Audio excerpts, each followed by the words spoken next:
Shalom a todos vocês, que o Eterno abençoe grandemente sua vida. Olha, nós vamos falar nesse assunto hoje, que eu vejo que é uma importância, e eu vou explicar por que é importante você entender um pouco sobre o Shabat. Mas primeiramente, quero já trazer uma boa notícia para você. Nós estamos com uma caravana para irmos a Israel em novembro desse ano. A partir do dia 17, nós deveremos estar decolando daqui rumo a Tel Aviv. E aí estamos abrindo, tem vagas limitadas, mas estamos abrindo ainda a oportunidade para aqueles que querem.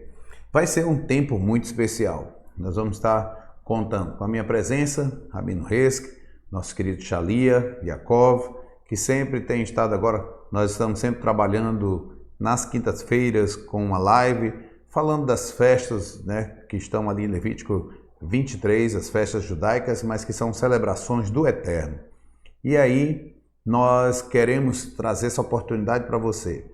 Estamos trabalhando com a taxa mais baixa, pode ter até parecida, tá certo? Mas devido a todo o benefício, tudo que nós estamos colocando nessa viagem, posso dizer para você, tem sido um dos melhores valores dentro do Brasil nesse tipo de viagem.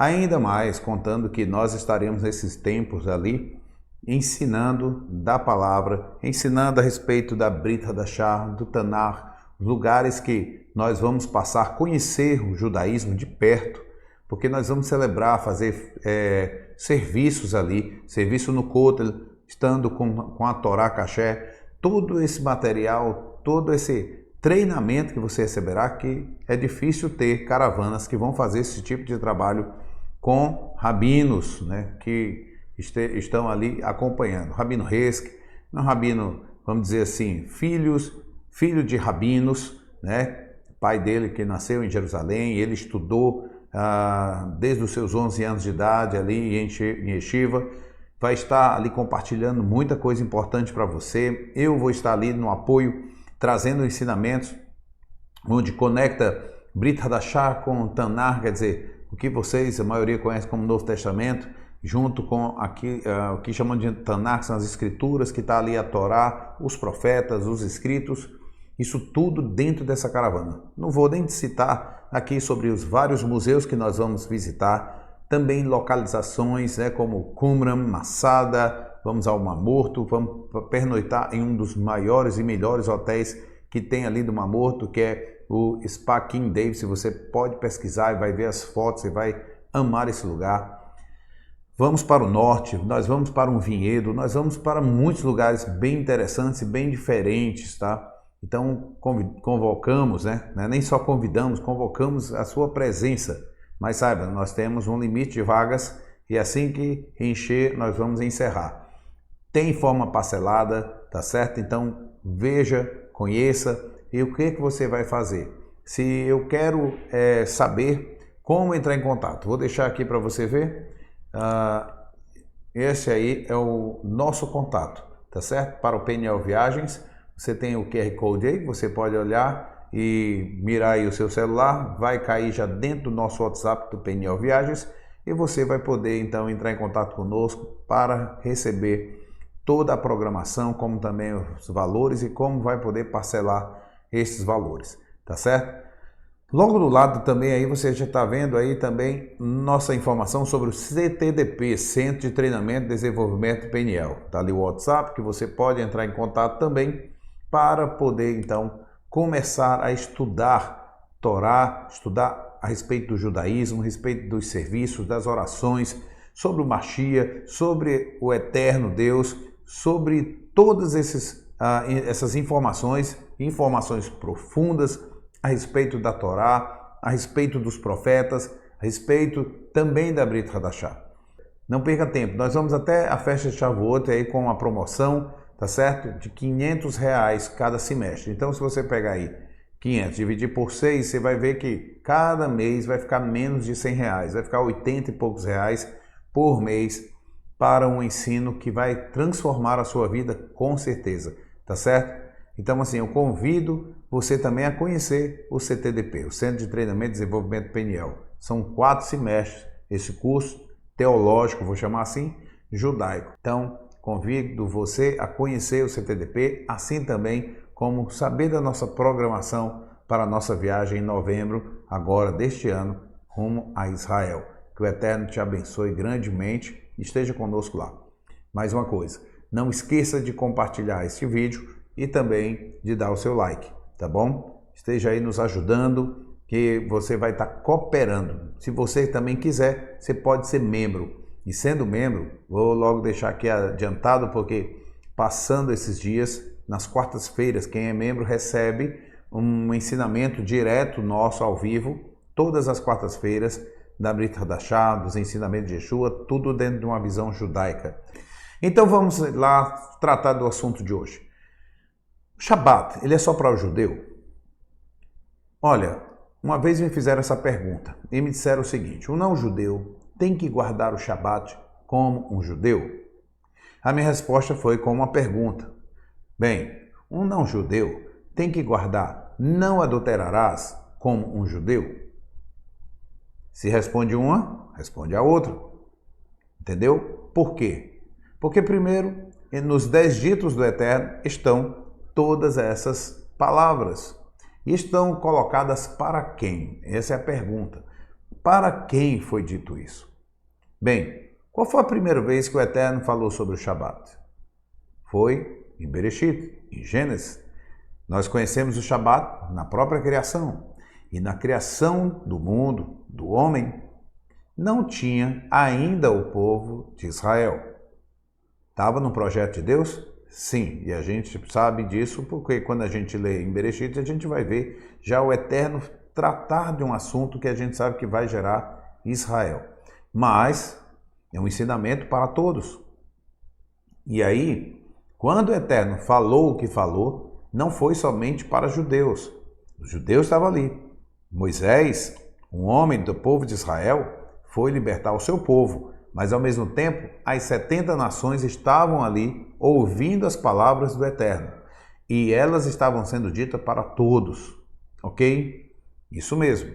Nós vamos ver aqui alguns textos que eu quero trazer para que você possa compreender algo sobre a Torá, sobre os ensinos que o Eterno nos deu e para quem ele deu e por que ele deu, por exemplo, a prioridade a Israel. Entregou a mão de Moshe para ensinar aos filhos de Israel. Então, quando as pessoas olham, foi para os filhos de Israel, então é para eles, não é para a gente. Calma lá. O Eterno chamou Israel para quê? Quando ele chama Avraham Avinu, Abraão nosso pai, ele disse: em ti serão benditas todas as famílias da terra. Ok? E também levantou Israel para ser luz para as nações. Então, Israel recebe algo do Eterno, mas para fazer o quê? Ensinar. Luz é dar conhecimento. Então, Israel responsável de levar o conhecimento às nações. É isso que a gente tem que entender. Então, Israel é como se fosse o mestre, o professor, aquele que recebe. A nação sacerdotal, que recebe para levar a instrução para as pessoas, para as nações, para as famílias da terra, para que elas sejam abençoadas. E é isso que a gente tem que compreender, e eu quero trazer aqui esses textos, tá certo? Nós vamos comentar cada um desses textos de uma forma rápida, eu não quero que esse vídeo se torne um vídeo muito grande. Nós vamos tratar esse assunto direto dentro dos textos, ok? Então vamos lá abrir aqui algumas informações. Esse é o primeiro texto que eu quero que vocês possam ver. Diz o seguinte: uma mesma lei tereis. Assim será para o estrangeiro como para o natural, pois eu sou o Senhor vosso Deus. Uau!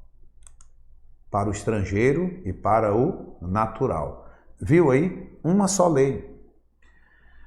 Eu sei que existem movimentos que acontecem hoje, chamados de Bnei Noah, tá? Lembra um pouco do que o cristão também faz. Olha só, no cristianismo, eu vim de lá, eu sei disso, pegam Atos 15 e falam que só existem 4 leis para aquele que não é judeu, não é? Se abster do assassinato, se abster da idolatria, se abster de comer sangue e da prostituição. Ok. Já quando vai para o mundo judaico, hoje falam que tem uns Bnei Noah, que tem que guardar apenas 7 leis. Mas o Eterno falou, e isso está escrito, uma só lei haverá para vocês e para o estrangeiro. Olha só, tanto para o estrangeiro como para o natural. Eu vou trazer de novo aqui o slide. Está em Vaikra, Levítico 24, 22. Uma mesma lei tereis, assim será para o estrangeiro como para o natural, pois eu sou o Senhor, vosso Deus. Ok? Isso aí. Vejamos mais.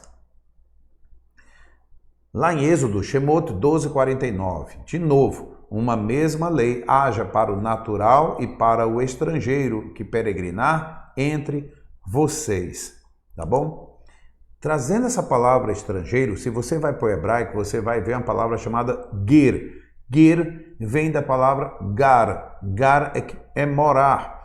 Ger é aquele que está morando com você, é um estrangeiro. Essa questão de morar com você é estar próximo de você, ou aquele que recebe ou aceita a tua fé, que comunga contigo.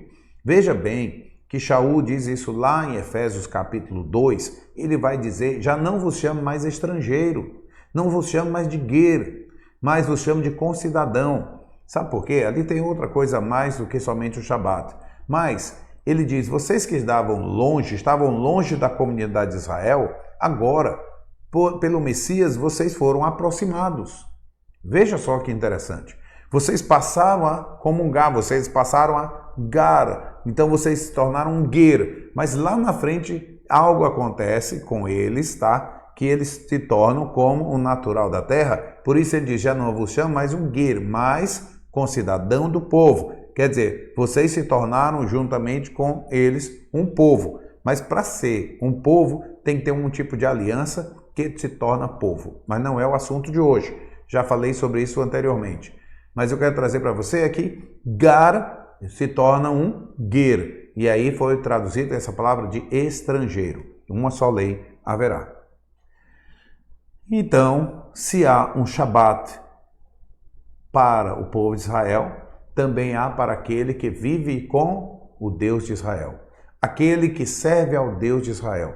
Não pode haver leis separadas, diferenciadas. Uma só lei haverá. É isso que o texto diz, ok? Vamos ver.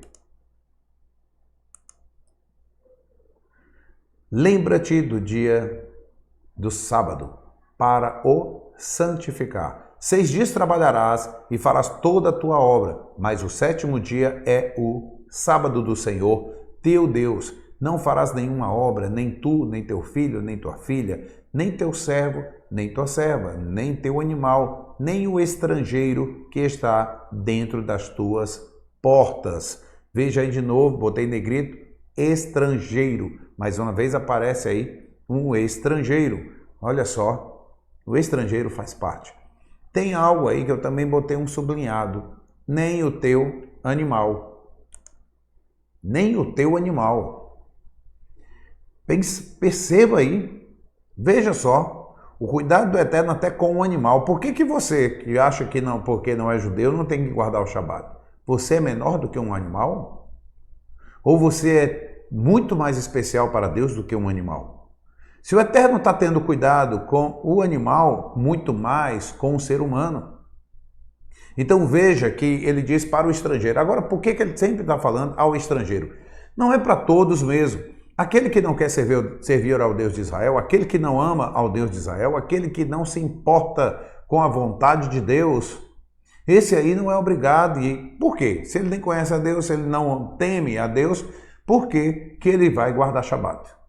Mas se você diz que ama a Deus, Yohanan, João, na sua epístola, diz, aquele que diz que ama a Deus e não guarda os seus mandamentos é mentiroso. Isso mesmo, não sou eu que estou falando. Só realçando aqui o que Yohanan falou. Quem diz que ama a Deus e não guarda seus mandamentos é mentiroso. Guardar os mandamentos de Deus, está lá também o Shabat. Ok? Tem que guardar o Shabat. Você pode me perguntar depois assim, como é que se guarda o Shabat? Aí é outra coisa, tá certo? que a gente pode fazer no Shabat? Tem tanta coisa que pode fazer no Shabat, ok? Mas as pessoas às vezes querem buscar logo o que não pode fazer, não é isso? Ame, entenda que Deus dá um valor especial ao Shabat. Se Ele dá esse valor especial, se você ama Deus, ame também o Shabat. Depois que você ama o Shabat, aí você vai descobrir ou vai perceber as coisas que não deveria ser feito no Shabat, para poder guardar o Shabat.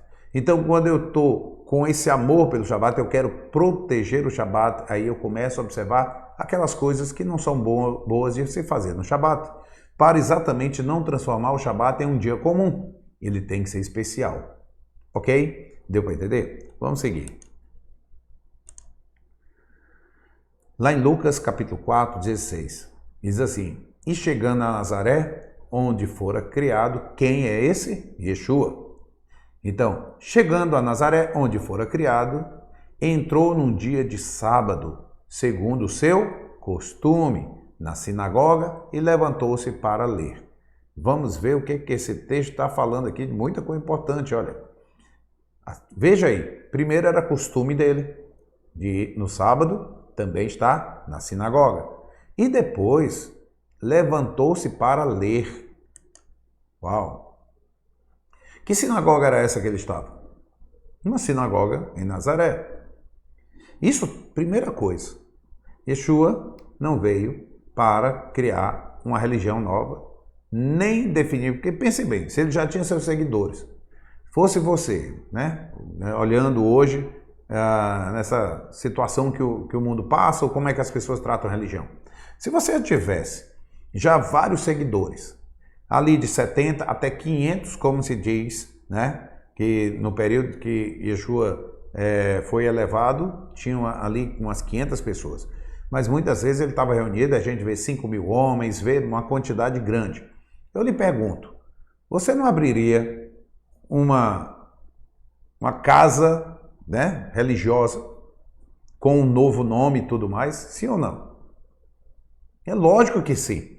Muitos aí estão fazendo isso. Se juntou 200 pessoas, já abriu um local. Então, por que Yeshua não fez isso?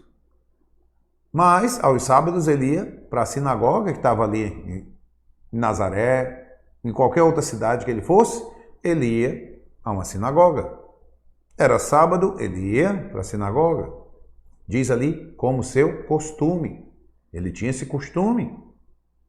Então, tenha também esse costume, já que se você é imitador dele, imite-o e tenha costume de no sábado estar na sinagoga. Ele não abriu lá, sinagoga dos Nazarenos, sinagoga de Yeshua, sinagoga sei lá de que você pode até imaginar, ele não fez isso. Ele ia para as sinagogas que estavam lá, seguia junto com os judeus. E a moral que ele tinha. Você acha que se você for numa sinagoga, você vai se levantar para ler? Ou vão lhe dar oportunidade? Por que davam oportunidade? Por que ele tinha essa autoridade de subir para ler? Você sabe que não é qualquer um que pode subir, a não ser que esse tenha autoridade, tenha um relacionamento, conhecimento com aqueles ali. E ele sobe para ler. Então, você já para perceber, por isso que muitas vezes ele era chamado de rabi, de mestre, pelos fariseus e outros mais. Porque ele era conhecido com essa autoridade de mestre. Ok? Então, vejamos bem como é essa vida que Yeshua tinha. E que se você é imitador, imite a ele isso também. Lá, João 8,12 diz: Falou-lhe, pois, Yeshua outra vez, dizendo: Eu sou a luz do mundo. Quem me segue não andará em trevas, mas terá a luz da vida. Lá em Mateus 5,14, ele vai dizer: Vós sois a luz do mundo. Não se pode esconder uma cidade edificada sobre um monte. Então, olha só uma coisa interessante aqui. No Shabat, nós acendemos 2 velas, 2 luzes. Normalmente se compreende como guardar, lembrar, né? Lembrar e guardar o Shabat. Porque em Êxodo ele vai falar, lembra-te do sábado. Já em Devarim, Deuteronômio, capítulo 5, vai dizer, guarda o Shabat. São duas palavras diferentes e que, dentro do conceito judaico, quando o Eterno falou sobre o Shabat, se compreendeu as duas informações em uma só palavra. Então, ele mandou lembrar e guardar. São as duas luzes. Mas eu trago para você um outro nível de entendimento dessas duas luzes. O Mashiach e o seu povo. Duas luzes. Vós sois a luz do mundo. Israel, luz para as nações. Mashiach, luz para as nações. Duas luzes. Quando é que a gente acende isso? Quando está para anoitecer, numa sexta-feira, porque o Shabat vem logo ao anoitecer da sexta-feira. Então entra o Shabat. O Shabat então começa em uma noite. Mashiach virá como ladrão à noite, no momento que ninguém espera. Diz que esse tempo é um tempo de toque de shofar, porque é uma noite muito espessa, Sofonias 1,15. Sofonias 1,15 diz que é noite de shofar, noite de tribulação. Uma noite muito escura, uma noite de lua nova. Então, veja só, se é uma escuridão, se está desse jeito em trevas, o mundo, o que ele precisa? De luz. Luz de quem? Do povo de Israel, luz para o mundo, e da luz do Mashiach, luz para o mundo. Essas duas luzes iluminam. E nós estamos divulgando o Shabat que está chegando, porque Shabat é um milênio em que será o reino do Messias, um tempo messiânico. Então nós estamos falando, profetizando a cada Shabat sobre a chegada de Mashiach, a libertação. E logo virá um amanhã com o sol, onde haverá descanso para essa terra, para a sua vida. Cada Shabat estamos anunciando isso. Veja aqui, coisa mais profética, linda, maravilhosa, de a gente aguardar e declarar sobre isso. Tá certo? É por isso que nós vamos falar do cantar no Shabat sobre a questão da noiva e do noivo, porque estamos tratando deste casamento. Então, veja como é lindo, veja como é profundo o Shabat. Você precisa conhecer mais do Shabat.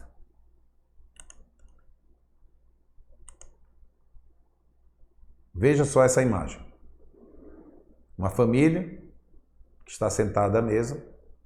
Você tem duas halot, que são dois pães trançados. Normalmente a gente faz essas tranças com cada uma com 6 tranças. Lembrar dos 12 pães e que também por ser 2, pela providência do Eterno em dobrar nosso alimento para podermos também descansar no Shabat.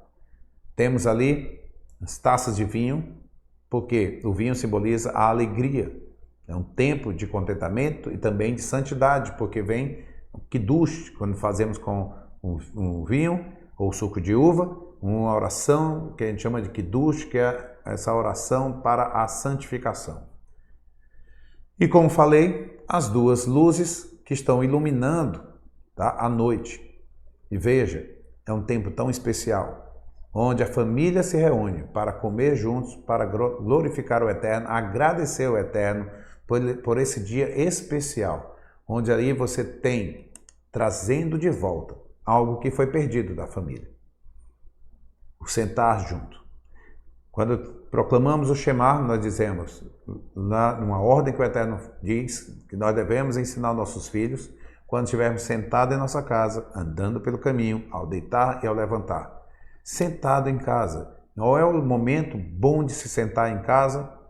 Exatamente na refeição, com a família. E o Shabat nós fazemos isso. E é um tempo maravilhoso, onde nós ali louvamos ao Eterno, cantamos salmos, oramos e bendizemos a Deus. E temos as nossas conversas entre pais e filhos, famílias, genros, netos, todos à mesa. Veja o Salmo 128, você verá exatamente isso, sobre o homem que teme ao Senhor. Ele diz que está lá a sua esposa como uma videira frutífera, e também na mesa, os filhos em volta da mesa, e o tempo de vida longo ao ponto dele ver os seus filhos e os filhos de seus filhos. Isso está no Salmo 128, porque para mim aquilo é o maior exemplo do que se está falando, do que é uma prosperidade. É você ter uma vida longa, saudável, com paz na família, e a mesa farta para poder alimentar tanto a sua vida como a todos os seus. Você quer isto? Aprenda a guardar o Shabat. É muita bênção que o Senhor tem para nós. Tem um texto lá em Isaías, capítulo 56, no versículo 6. O Eterno diz que é o estrangeiro que guardar, não profanar o Shabat dele, guardar a aliança. Ele diz, então eu trarei a este santo monte. Veja que isso é algo, inclusive, que a gente espera. Trarei a este santo monte e farei que os seus sacrifícios sejam recebidos na minha casa, pois minha casa será chamada casa de oração para todos os povos. Veja só que bênção o Eterno está falando para estes que guardam o Shabat. Não perca este presente que o Eterno deu para a humanidade, para você poder guardar, para você poder viver, para você poder se deleitar no Shabat. Shabat é uma bênção para nós. É aquilo que restaura a nossa alma. Sim, porque nós temos que descansar na sombra do Altíssimo, ok? E o Eterno criou uma sombra muito grande que é o Shabat, para que nele nós nos deleitássemos e descansasse. O Eterno pode restaurar a tua vida, tua alma, trazer cura. Aprenda a guardar o Shabat. E que o Eterno te abençoe grandemente e você prossiga para o alvo, imitando o Mashiach, também com o costume de ir aos sábados à sinagoga. Que o Eterno te abençoe grandemente. Shalom, shalom.